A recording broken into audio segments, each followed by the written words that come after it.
Natalie Sue woke up to the sting of a pearl digging into her scalp. The stylist was pinning the last hairpiece into her updo, and the metal clasp had pressed too hard against her temple. She opened her eyes. The face staring back from the vanity mirror was almost unrecognizable. Concealer had erased the shadows under her eyes, her lips were painted a deep, vivid red, and her brows arched high and sharp like blades drawn for battle. She had never known she could look like this. "Miss Sue, is the height comfortable?" "Yes." Her answer came automatically. Her eyes drifted to the phone on the vanity. At 3 in the morning she'd sent Ethan Ching a text. "Did you try on the tux?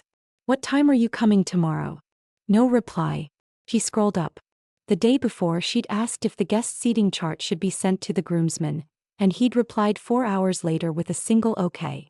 Further up she'd asked about his family's guest list and he'd sent back 4 words, "Whatever you decide." For months. From the day they set the wedding date to today, she could count on one hand the number of times Ethan had initiated a conversation with her. She wasn't blind to it. He just didn't want to see. Nat. Lucy squeezed through the crowd of assistants and stylists, her voice dropping to a whisper. "Ethan's phone is still going to voicemail." Natalie didn't answer right away. Her fingers drifted to the pearl at her waist, one of 999, all hand-stitched onto her gown. The wedding planner had said the number symbolized eternity. Natalie had thought it was tacky at the time, but she'd nodded along anyway. Now it felt less like a blessing and more like a curse. 999 days. 3 years. She'd been 24 when this started, and now she was 26, having given everything she had, only to get back, "Whatever you decide." "Then don't call again," she said. Lucy opened her mouth, caught Natalie's eyes and closed it. Natalie looked back at the mirror. 26 years old, only daughter of Victor Sue and vice president of Sue Group, at least nominally. The nominally was a dig from the old guard on the board, who liked to whisper that she was just a girl playing house until she gets married off. She'd never argued. Her father had barely survived a heart attack a year ago, and she couldn't bear to add any more stress to his plate. Including this marriage. Including Ethan. 3 days ago she'd been waiting for her car outside her apartment when she spotted Ethan's Bentley across the street. The window was half down. In the passenger seat sat a woman. Ethan's hand was tangled in her hair, and he was kissing her with a focus that made Natalie's chest tighten. The image had replayed in her head for 72 straight hours, each iteration sharper than the last. She could still see the cut of the woman's white dress, V-neck, thin straps, a tiny mole just above her collarbone. She hadn't confronted them. She'd stood there for 2 full minutes, pulled out her phone, taken a photo and hailed another car home. That night she texted a contact who did private investigations. 3 hours later she got a name. Sylviation. 24. Ethan's college junior. They'd known each other for 7 years and their relationship, on and off, had lasted at least 5. Which meant that on the very day Ethan Ching got engaged to Natalie Sue, Sylvia Shin was already in the picture. Not someone he'd met later. Someone he'd never left. Natalie set her phone face down on the vanity and took a breath. She knew what today meant. 1,200 guests.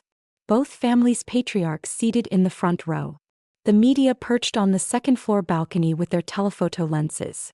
The entire city watching. Her father, Victor, in his wheelchair, heart condition unstable, blood pressure unpredictable. Her mother had called last night, her voice gentle but firm. "Natalie, once you're married, you're an adult. Some things you just let slide. Let things slide." Natalie had told herself the same thing. In the 3 days since she'd gotten Sylvia's file, she'd done the math coldly, clinically, like a businesswoman assessing a merger. The cost of canceling the wedding. A public feud between the Sue and Ching families, the collapse of joint ventures, a potential shock to her father's health, and the near-certain loss of the $200 million their families had loaned the Changs, plus at least a 5% hit to Sue Group's stock. The cost of going through with it. She played the part of Mrs. Ching. Ethan continued his affair, and she'd walk away when the time was right, taking whatever she could get. The rational choice was clear. She'd nearly convinced herself. Then this morning at 6, Lucy told her Ethan had spent the night at Shishan Villa with a woman and hadn't left until 10. Shishan Villa. The Chang's vacation property in the suburbs. In 3 years of engagement, Natalie had never once been invited. When she heard that, something inside her, Some string she'd been clenching for too long finally went slack. Not snapped. Just loosened, like a hand that had been gripping too tightly finally choosing to let go. She didn't want to calculate anymore. "Joe," she called. Her bodyguard stepped in. He'd worked for her father for 2 decades and had seen it all, but today his face held something unusual. "Yes.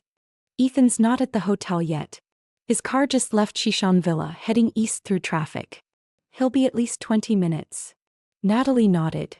20 minutes. The ceremony was at 4. Ethan would arrive at the last possible moment or maybe late. Just like everything he'd done for 3 years. Never proactive, never late enough to provoke a confrontation, always hovering right on the line between uncomfortable and unforgivable. "There's one more thing." Joe paused. "Sylvia Shin is here." Natalie's fingers went still on her gown's pearl seam. "She arrived about 30 minutes ago. White dress, back row corner. No invitation. One of Ethan's friends brought her in. I've got Leo watching her." White dress. Natalie remembered Ethan's shirt at their engagement party 3 years ago. Also white. He'd leaned in to deflect a toast for her, and she'd caught the faint scent of tobacco on him. His profile had been lit softly by the banquet hall's chandeliers. She remembered her heart racing that night, pounding so loud she was sure he could hear it. She told herself, "He's not forward, but I can be. Once we're married, once we're together every day, he'll see me." 3 years later he had seen her speak for his company at board meetings, seen her father sign that $200 million loan, seen her handle every detail of this wedding alone. He'd seen everything she'd done. But he'd never seen her. "Joe," Natalie said, her voice steady, "don't let Sylvia leave before the ceremony. And have the car ready. I'll need it when this is over." Joe held her gaze for a moment. In his weathered eyes she saw something flicker, respect maybe. He didn't ask questions. He nodded and left. Lucy clutched her phone, lips parted. "Nat, are you going to fix my lipstick?" Natalie cut in, extending a hand that didn't tremble. She studied her reflection. The face in the mirror was calm. Not the calm of peace. The calm of the sea just before a storm, when the air goes still and every creature knows something is coming. When she'd seen that kiss under the streetlight 3 nights ago, she'd thought she might cry. But she hadn't. In the 72 hours since, she'd picked apart every cold, dismissive moment Ethan had ever given her. She'd found that she'd known all along, she'd just chosen not to see. She'd chosen not to see because she was afraid. Afraid to admit she'd wasted 3 years on a man who'd never once looked at her the way she'd looked at him. Afraid to admit that the late-night waits, the swallowed bitterness, the lies she'd told her father to smooth things over, all of it had been a joke. She wasn't afraid anymore. Fear has a limit. When you finally stand at the edge of your worst-case scenario and realize the ground hasn't crumbled beneath you, that you're still breathing, still alive, still able to decide your next move, fear turns into something else.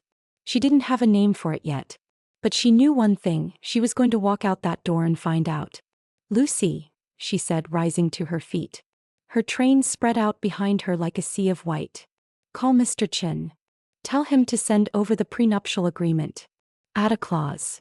If the marriage fails to conclude due to the groom's fault, the Ching Group must repay the full loan principal and interest within 30 days, plus cover all wedding expenses.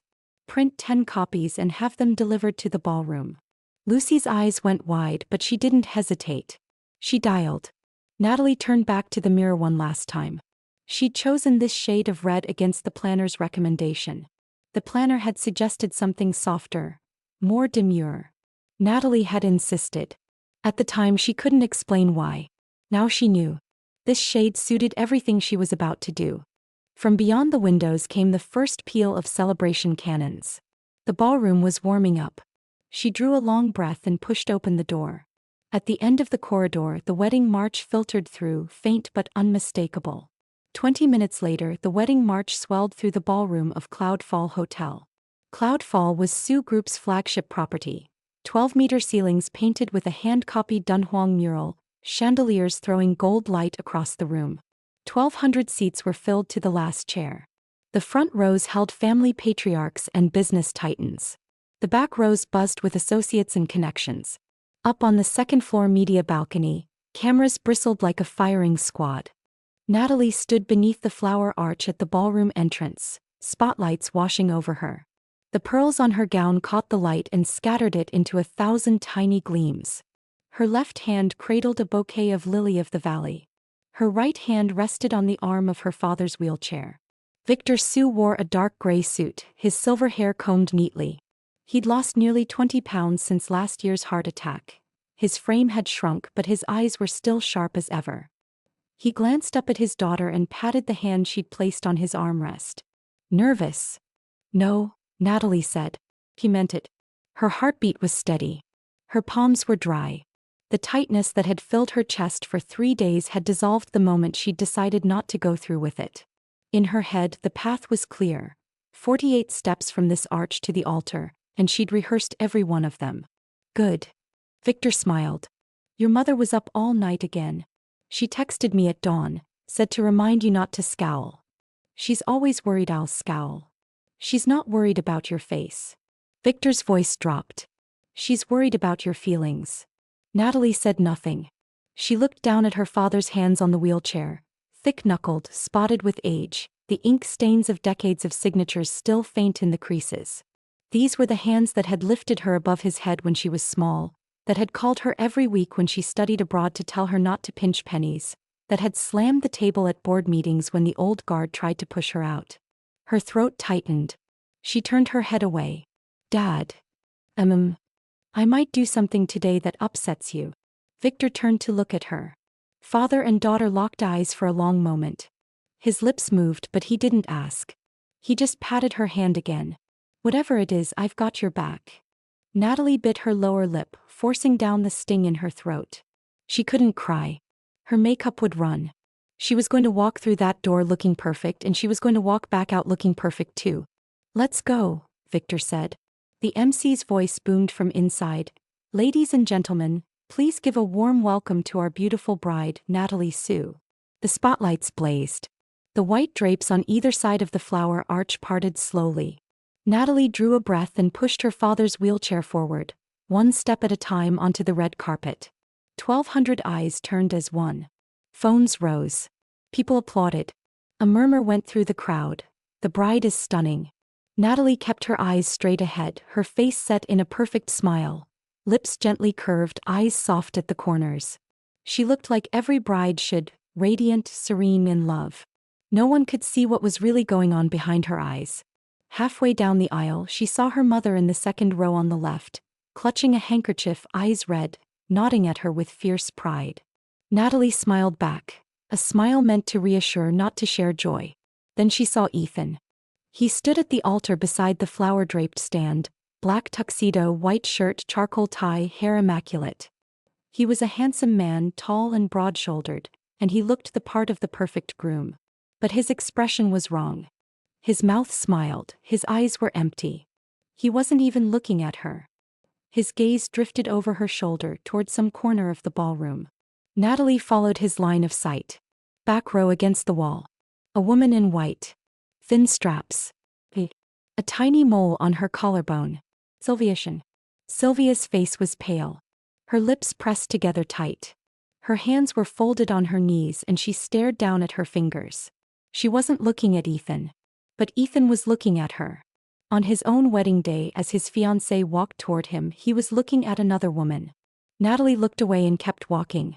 Whatever hesitation she had left dissolved. At the end of the aisle, Victor released his daughter's hand and was wheeled to his seat in the front row. Natalie stepped up to the flower stand.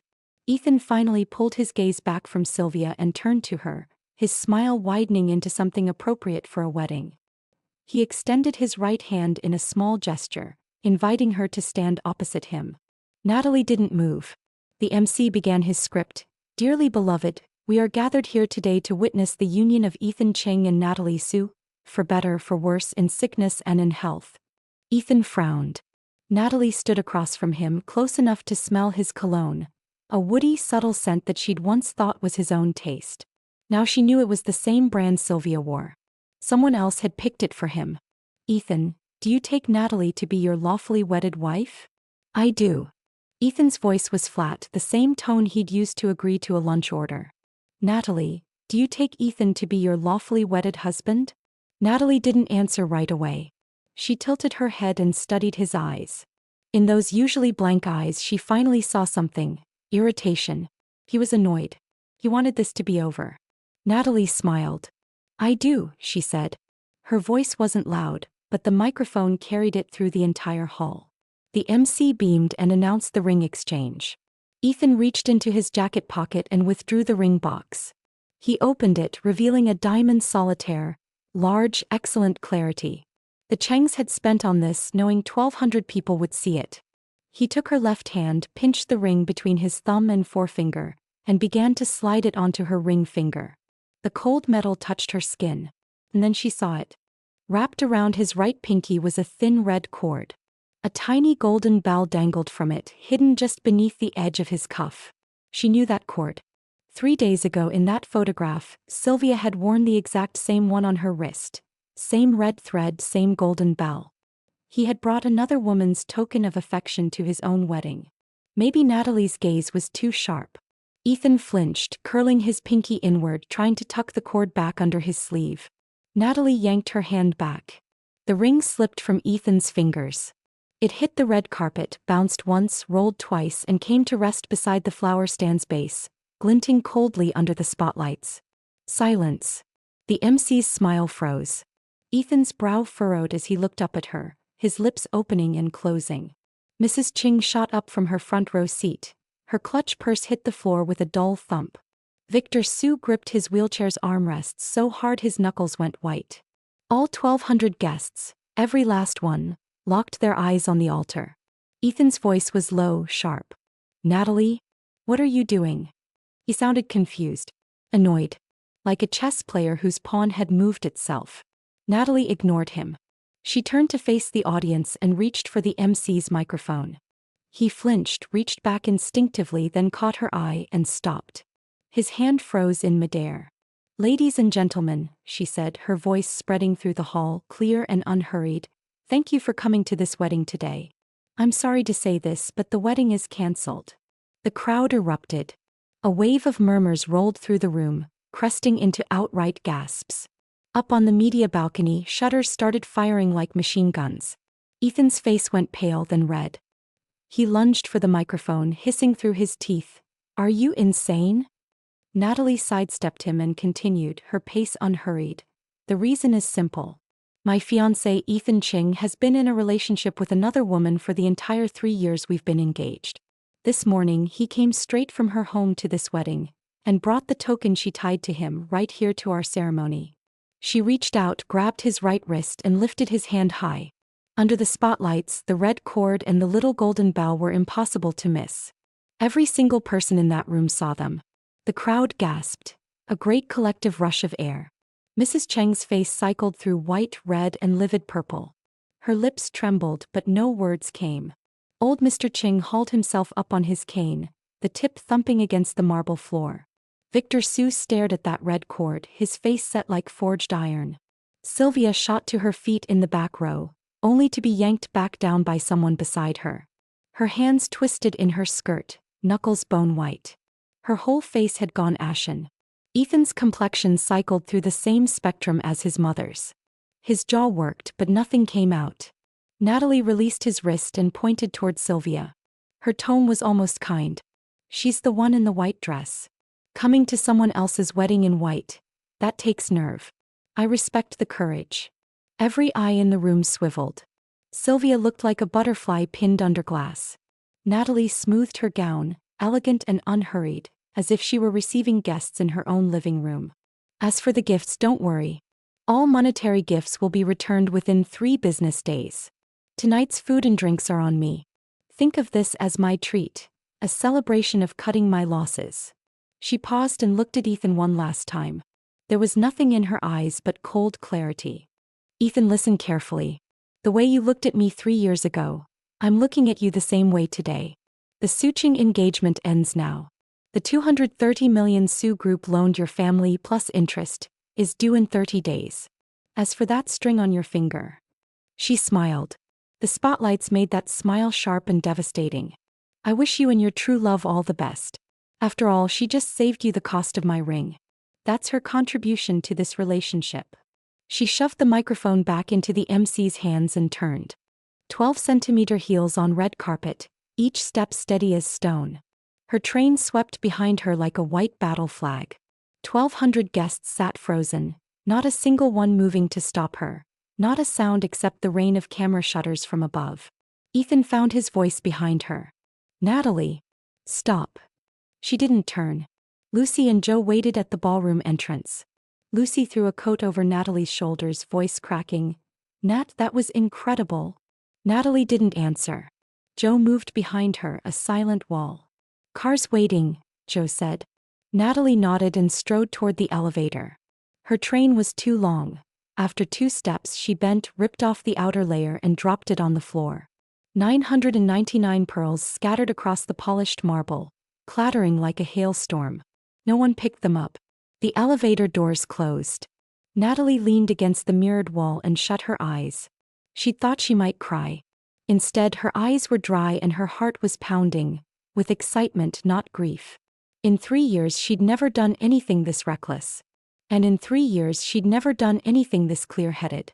All those nights she'd agonized, calculated, talked herself out of the obvious. It had all fallen away and what remained wasn't rubble. It was open ground. Her phone buzzed. A message from her father. 4 words, "Well done, sweetheart." She stared at that message for a long time. Her mouth curved slowly into a smile. Then she opened her contacts and deleted Ethan, WeChat, phone, even Alipay, one by one without hesitation. That done, she dialed Mr. Chin. "Mr. Chin, it's me. It's off. Did you send the agreement? Good. I need you to handle a few things. First, initiate loan recovery proceedings. Second, audit every joint asset and partnership between me and Ethan. Third, draft a public statement for tonight. Clean wording, no room for them to counter." A beat of silence on the line. "Miss Sue, do you understand what this means?" "It means the Sue and Ching families are finished." "You're not afraid?" Natalie switched the phone to her other ear and looked at her reflection in the elevator mirror. Her gown was still on, her hair half loose, her lipstick smudged, but her eyes burned. "Afraid," she said. "They're the ones who should be afraid." The elevator reached the garage. The doors opened and there was her car, black Maybach, engine running, door held open. She slid onto the leather seat and exhaled slowly. "Where to, Miss Sue?" Natalie thought for a moment. Sue Group headquarters. It was Saturday. The office would be empty. But in her father's safe, locked away, were all the financial records between the Sue and Ching families over the last 3 years. She needed those records. The real fight was just beginning. The Maybach pulled out of the garage and merged into evening traffic. The city lights began to bloom against a sky caught between day and night, that ambiguous blue-gray of early summer twilight. Natalie rolled down her window. Warm air rushed in, carrying the scent of asphalt and cut grass. She closed her eyes. Ethan's debt structure. The joint ventures. His authority in the Ching group. Old Mr. Cheng's health. Sylvia's background. All of it assembled in her mind like puzzle pieces, forming an increasingly clear picture. She hadn't been born wanting to burn it all down. In the 3 days since she'd learned the truth, she'd gone back and forth, trying to find a way through. If Ethan had shown up on time today. If he hadn't worn that red string. If while sliding that ring onto her finger he'd shown even a flicker of respect or sincerity, she might have gone through with it. But he hadn't. He'd trampled every boundary she had, mistaking her patience for weakness and her efforts for obligation. So be it. Her phone buzzed again. A flood of texts from Lucy. "Nat, you should have seen Ethan's face after you left. He just stood there like an idiot." His mom cried. Old Mr. Ching tried to hit him with his cane and had to be pulled off. Sylvia tried to run and got mobbed by the press for like 10 minutes. She looked so green.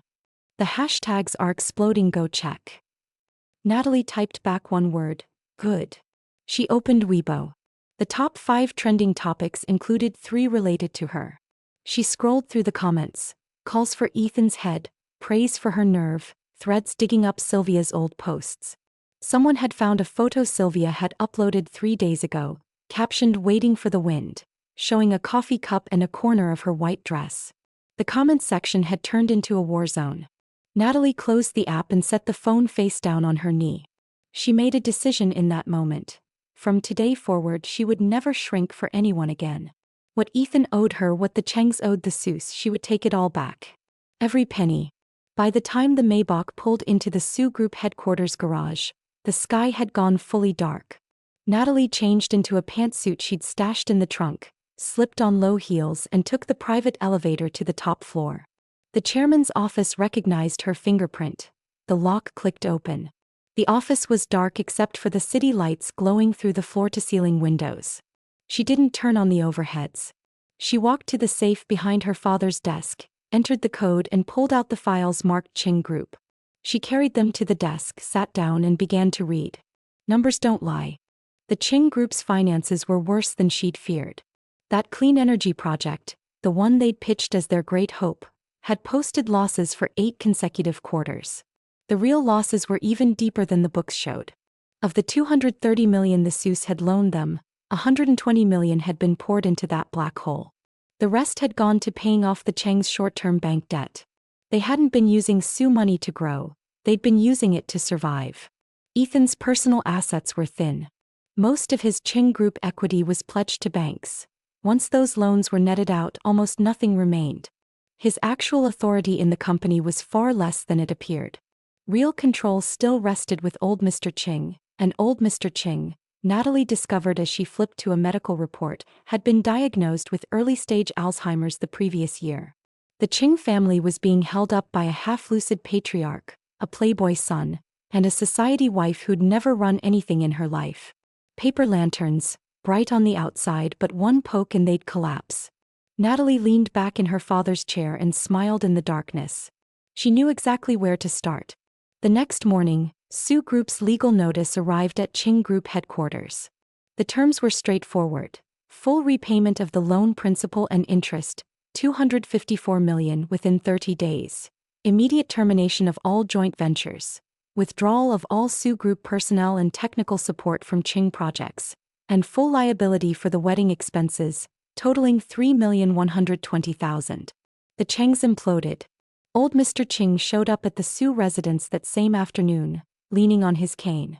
Natalie watched from the second-floor study window as he got out of his car, stumbling, steadied by his assistant. He looked older than the last time she'd seen him, his hair completely white now, his eyes wandering. Before he could reach her father's study, Natalie intercepted him in the foyer. "Mr. Ching," she said. He looked up, blinking. His eyes focused with effort. "Natalie."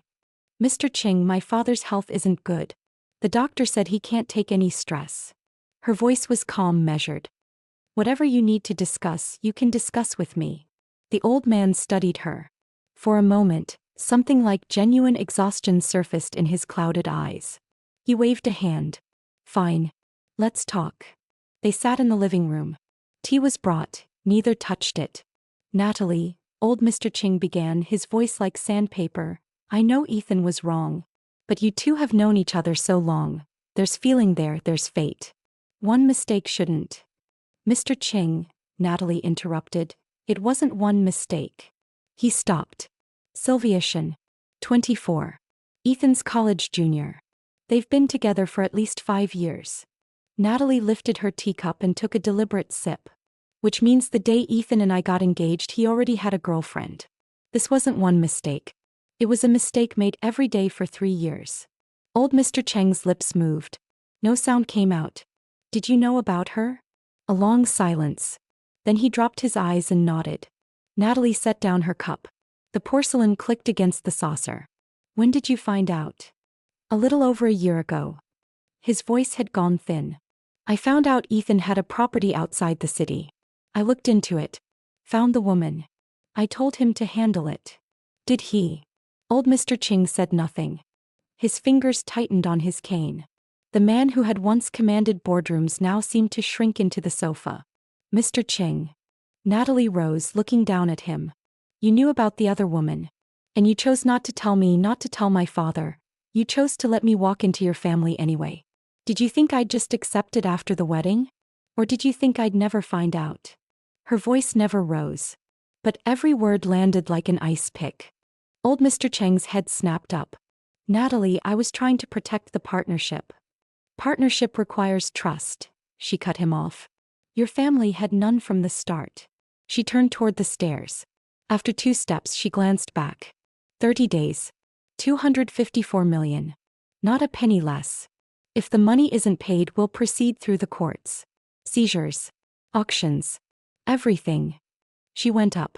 Behind her, old Mr. Cheng's coughing started, deep, racking like he was trying to cough up his lungs. He didn't look back. That evening, Victor Su was in his study when Natalie brought him a cup of ginseng tea. He took off his reading glasses and looked up. The old man's gone?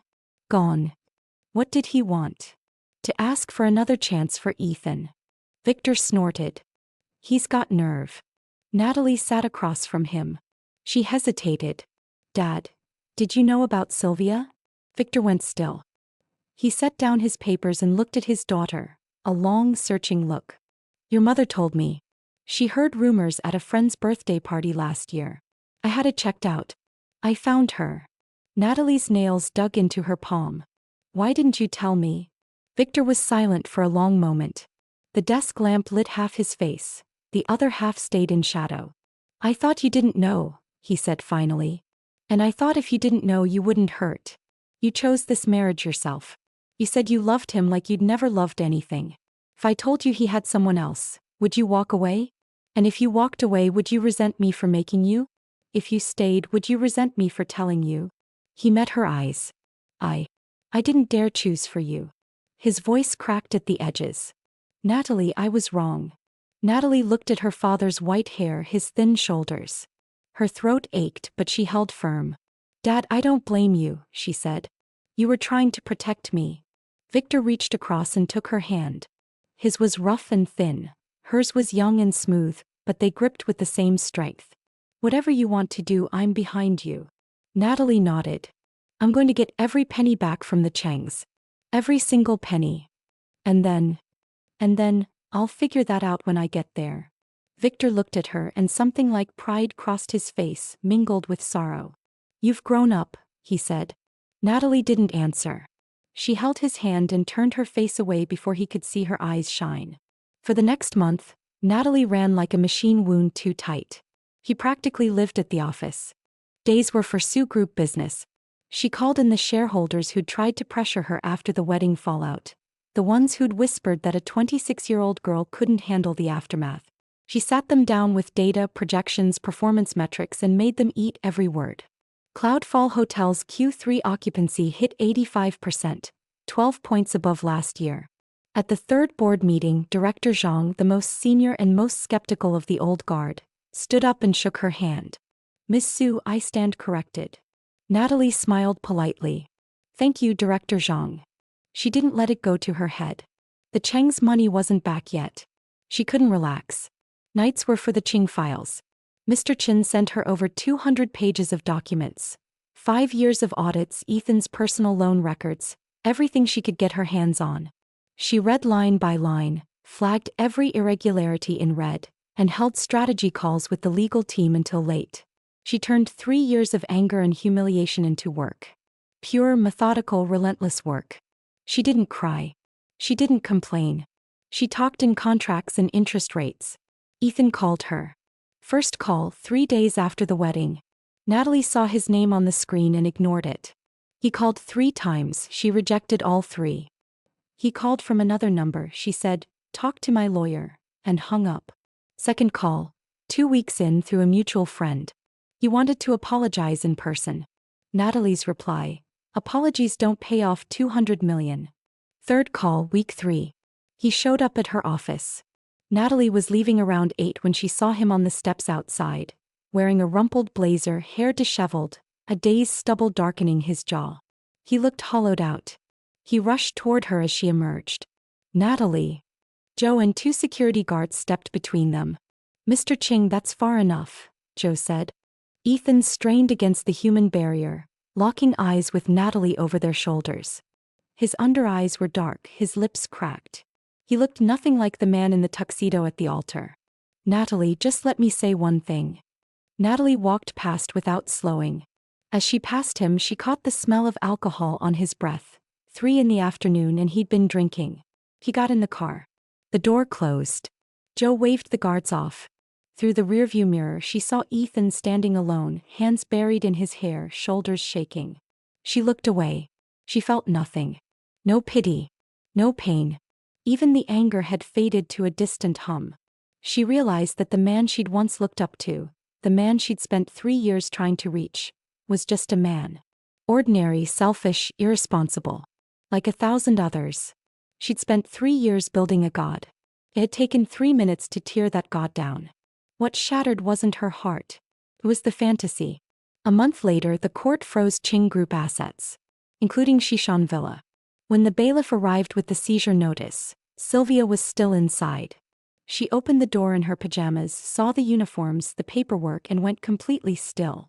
Ethan arrived after the red seal was already pasted across the gate. Sylvia sat on the curb with a suitcase, mascara running down her cheeks, sobbing. Ethan stood in front of her, mouth opening and closing, but no words came. Someone photographed the scene. Sylvia crying on the sidewalk, Ethan helpless above her, the court seal stark on the villa gates behind them.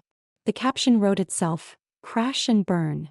The internet lost its collective mind. Old photos resurfaced. Sylvia's Instagrams full of Hermes bags, Bulgari necklaces, first-class tickets. Side by side with the curbside breakdown, the headline wrote itself, "Hermes to homeless." Natalie saw the trending posts while signing an acquisition contract. She read through them expressionlessly, set the phone aside, and kept writing. Lucy hovered. "Nat, doesn't that feel good?" "Good." Natalie looked up, pen pausing. "We're not done yet." She wasn't exaggerating. The 200 million was only the surface. Mr. Chin had uncovered 7 additional private loans Ethan had taken out. Almost 60 million total, all behind his father's back, all to prop up that doomed energy project. The creditors included banks, payday lenders, and a shadow finance operation whose enforcers had already shown up at old Mr. Cheng's door. The dominoes kept falling. Suppliers repossessed. Banks called in loans. The energy project went under. Old Mr. Cheng was hospitalized again. Mrs. Cheng went begging to her old social circle, only to find that nobody in that circle would take her calls. The Su Group's influence was too wide, Victor Su's network too deep, and no one wanted to be seen helping a sinking ship. Natalie heard a story. Mrs. Cheng had run into a former tea companion at the mall, rushed over smiling, and the woman had looked at her and said, "I'm in a hurry, Mrs. Cheng," before walking off. Mrs. Cheng had stood alone in the middle of the shopping center, surrounded by strangers, invisible. Natalie listened to this story and felt something twist in her chest. Almost pity. Almost. Desperate, Ethan finally swallowed his pride. He sent 3 intermediaries to Natalie, asking for a meeting. She replied, "He can come to my office." She chose the chairman's office, her father's old room, now hers. She was waiting behind the massive mahogany desk when Ethan walked in, surrounded by the Qing Group's financial records spread out before her. She wore a navy suit, her hair pinned up, her makeup minimal. She looked nothing like the woman in the white gown. Ethan stopped at the door, hesitating. He'd lost weight, his cheekbones jutted out. His suit was still expensive, but it didn't fit the way it used to. His hair had been cut short, revealing gray at the temples. He looked a decade older. He came to the desk but didn't sit. She hadn't offered. "Natalie." His voice scraped. "Miss Su," she corrected. He flinched. "Miss Su. I came to talk about the Qing Group. I know I made a mistake and I know I hurt you. But the company, my father, the employees, they didn't do anything wrong. The courts will decide what the company did." Natalie cut him off. Her tone was flat, unhurried. "As for your apology, I don't want it. I want repayment. 254 million. Can you pay?" Ethan's face cycled through shades of white and red. "Not right now. But if you give me time." "Time." She leaned back. 3 years ago my father lent you 200 million without hesitation. A year ago I pushed the board to give you another 30 million. Not once did the Su family shortchange you. How did you repay us? By bringing another woman's keepsake to our wedding and making me the laughingstock of this city. You think an apology makes that right?" Ethan's voice cracked. "I didn't come here to ask for forgiveness." "Then why are you here?" He opened his mouth and closed it. He stood there, hands at his sides, fingers curling and uncurling. Natalie watched him and felt something almost like amusement. 3 years ago she'd first seen him on a balcony in a white shirt, a cigarette between his fingers, the twilight catching his profile just right. Her heart had skipped. She'd thought she was looking at someone extraordinary. She'd chased him, defended him, raised money for him, fought the board for him, convinced that if she worked hard enough he'd finally see her. Now she knew he'd finally seen her at rock bottom with nothing left in his pockets. He hadn't even noticed she was wearing new shoes. "Ethan," she said, her voice slowing, dropping into something almost gentle. "Do you know what your real mistake was?" He looked up. "You never took me seriously. You thought the Sue family's money fell from the sky. You thought my feelings were yours by right. And when Sylvia sat in your passenger seat, you couldn't even be bothered to lie to me." She rose, walked around the desk and stood a step away from him. She was shorter than him, but her chin was lifted and the way she looked at him made him step back. "If you'd shown me even a fraction of decency in the last 3 years, just a fraction, you wouldn't be standing here today." Ethan's lips parted.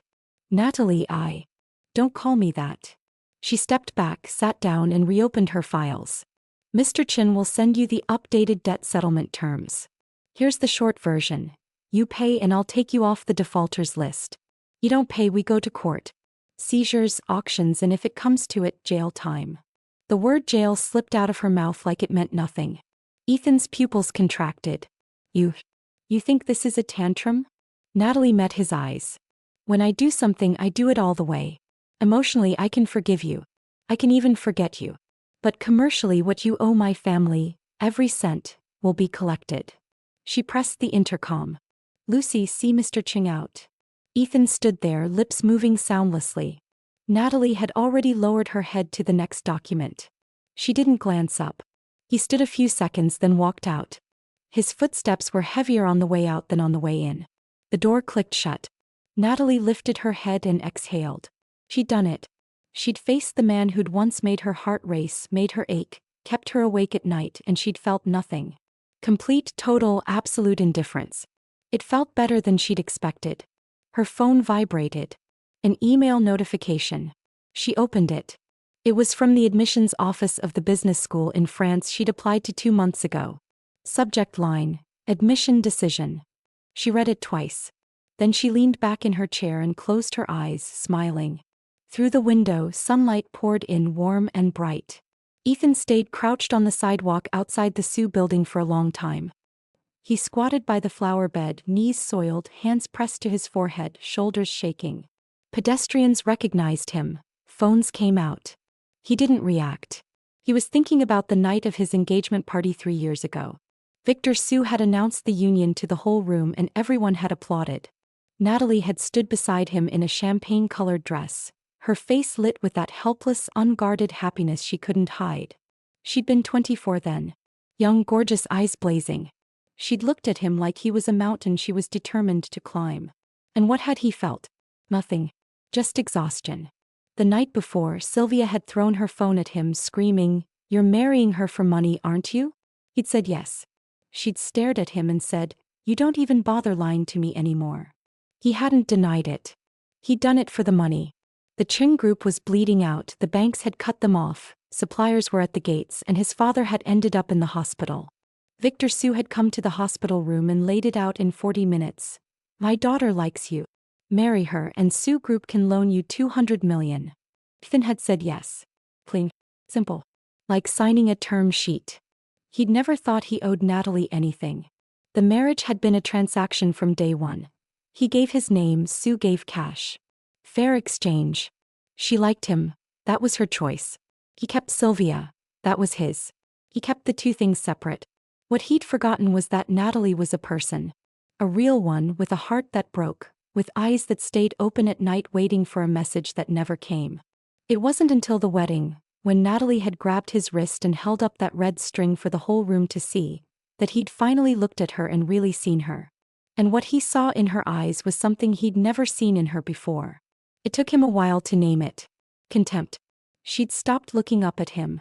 In that moment she'd become his judge. Ethan crouched on that sidewalk, fingers in his hair, throat working. He wanted to send her a message. Tell her the things he'd never told her. That the night of the engagement he'd stood on the hotel balcony until midnight, And he hadn't been thinking about Sylvia. He'd been thinking about her. That when she was in the hospital, he'd sent the fruit basket through an assistant. But he'd sat in his car in the hospital garage for 40 minutes, trying to convince himself to go up. That he never wore that red cord when she could see him, except on the wedding day because Sylvia had tied it on him the night before and said, "If you go through with this, we're done," and he hadn't taken it off. He never sent any of it. Because Natalie had blocked him on everything. He sat there, phone screen lit, a message notification flashing. Message sent, but recipient has blocked you. He stared at those words for a long time. Then he turned the phone off, shoved it in his pocket and stood up to leave. 2 months later, Sylvia went home. She didn't tell anyone. She sent Ethan one message. "I'm leaving. Don't bother with my things." Ethan was in the hospital with his father when he saw it. He stared at the screen for a few seconds, typed, "Okay," and deleted her contact as cleanly as he'd deleted Natalie's. Back in her hometown, Sylvia's parents found her a job at a small architecture firm. The pay was modest. She clocked in at 8:30 every morning, left at 6 o'clock, spent weekends grocery shopping with her parents.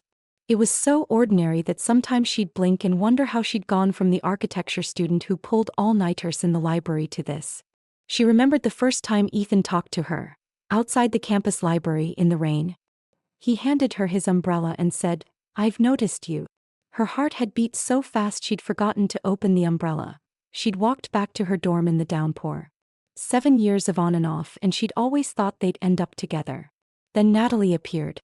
She'd heard about Natalie from Ethan. His family had arranged something with the Sioux group's only daughter who was chasing him hard. "What will you do?" she'd asked. "Just handle the business side," he'd said. She'd believed him. For 3 years she'd believed him. She'd even looked at Natalie's social media posts about closing her first deal, about having Mr. Ching accompany me to the exhibition. Sylvia had laughed at the photos. "He looks the same with me," she'd thought. She'd never seen Natalie as competition. Sylvia had been sure she was the one Ethan really loved. Natalie was just business. Until the wedding, when she'd sat in that back row and watched Natalie walk down the aisle in white, looking like a marble sculpture come to life. And Sylvia had understood suddenly why Ethan hadn't walked away on day one. It wasn't the money. It was that Natalie was too dazzling. Any man in her presence would look twice. Ethan was a man he looked twice too. He just never admitted it. Sylvia sat at her desk, staring at her blueprints. She scrolled through years of photos with Ethan, looked at each one and deleted them all. The last call in her phone was from a month ago, for minutes long. He'd been drunk, rambling, apologizing. She'd hung up before the end because she realized she didn't want to hear it. 7 years of loving one man, and the last thing she got was a slurred, "I'm sorry."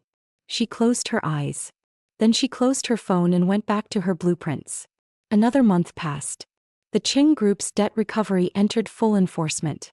The court seized all non-residential Ching Group properties, including Shishan Villa. The auction listing went live at 30% below market. The day the listing appeared, Natalie told her finance department to get ready. Lucy was puzzled. "Nat, why would you want that villa? You'd never live there." Natalie didn't look up from her reports. "Buy it and tear it down." Lucy's jaw dropped. Natalie glanced up, smirking.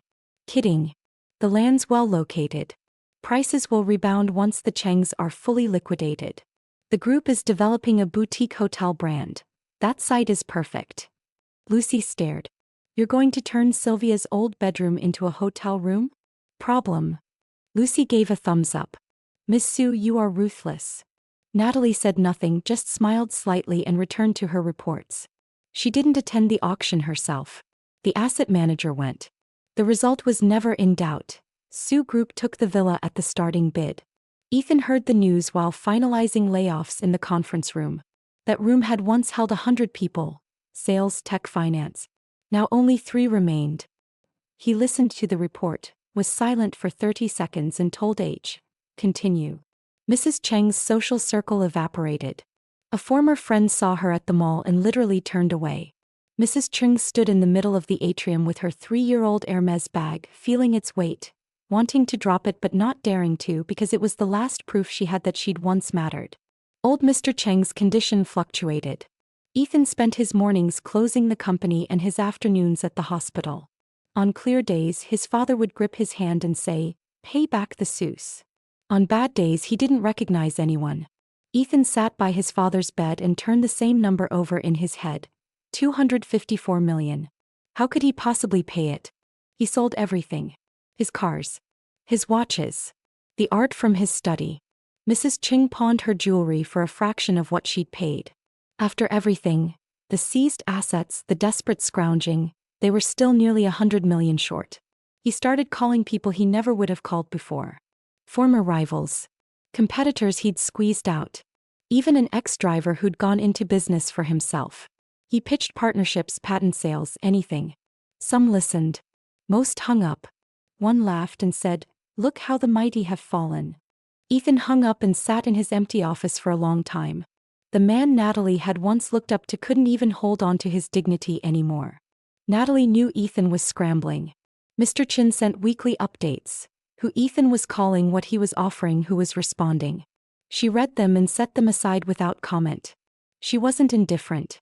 She just didn't need to care. The legal process moved at its own pace. Ethan's desperation wasn't her problem anymore. He had stopped being her problem the moment she blocked his number. Her father asked her once, late one night in the study. "Ethan can't make the full payment. What will you do?" Natalie considered her tea. The court can garnish his remaining personal assets. If they fall short, he goes on the defaulters list. Travel bans. Consumption limits. And then that's it.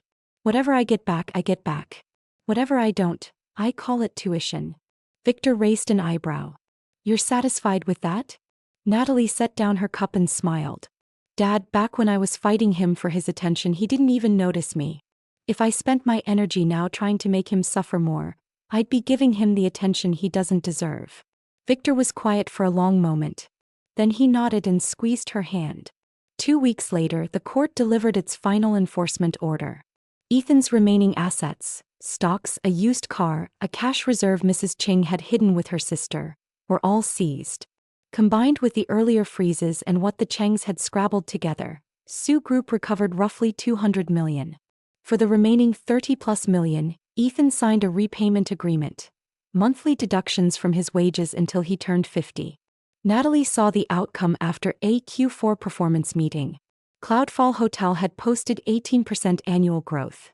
The board had unanimously approved her budget.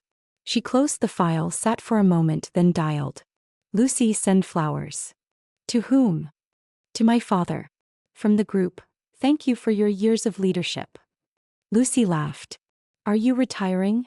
"I'm going back to school," Natalie said. "You'll have to hold down the fort for a while." Lucy yelped. Natalie held the phone away until the noise subsided. "The daily operations go to VP Wong. Major decisions we video call. Track the Cheng's monthly payments and send me a report." "Got it." She hung up and walked to the floor-to-ceiling window. Outside, the autumn sky stretched clear and high. Sunlight poured in, bright and even. She started clearing her desk. Departure day came without fanfare. Victor and Mrs. Sue drove her to the airport. Victor was still in his wheelchair, but his color was better. His doctor said he was improving, that he could start gentle rehab. Natalie crouched in front of him, straightened his scarf. "Dad, I'm going." "Go on." He patted her hand. "Don't worry about us. Don't stay up late." "Same to you." She hugged her mother at the security gate. Her mother smelled of gardenias. Natalie's throat tightened, but she held it. She smiled, stepped back, and walked into the security line. She didn't look back. She knew they were still watching. If she turned, she'd make it harder for all of them. On the plane, she took the window seat. As the plane lifted, she watched the city shrink beneath her. Skyscrapers becoming blocks, highways becoming threads, the whole metropolis folding into a palm-sized map. All the pain, all the rage, all the people she'd left behind, they got lighter with every 1,000 feet of altitude. She thought of her parting shot at the wedding. "I wish you and your true love all the best." She'd said it with a blade in her heart. Now, at 30,000 feet, it felt like something from another lifetime. The flight attendant came by with drinks. Natalie considered the options and ordered champagne. It arrived, bubbly and cold. She lifted the glass toward the window, toward the sea of clouds stretched endless and white beneath a field of blue sky. Sunlight flooded the cabin, warm on her hands. She didn't say anything to herself. No toasts to her freedom, no declarations of victory. She just sipped, leaned back and closed her eyes. Somewhere behind her, a child cried. To her left, a man talked business on his phone. Across the aisle, someone flipped through a travel magazine. The cabin was noisy, crowded, full of ordinary human chaos. Natalie sat in the middle of it, eyes shut, a small smile on her lips. She hadn't won some grand victory. Ethan hadn't been defeated so much as he'd defeated himself. Sylvia had never really been the enemy, just a woman who'd loved the wrong man. All Natalie had done was pull herself out of the mud, clean off, put on fresh clothes and walk on. And walking on, that was enough. The plane broke through a layer of cloud into open sky. Sunlight poured in, unabated, warming everything it touched. Natalie sat in that light, eyes closed, and let herself drift toward sleep. Her story wasn't over. But the good part, that was just beginning.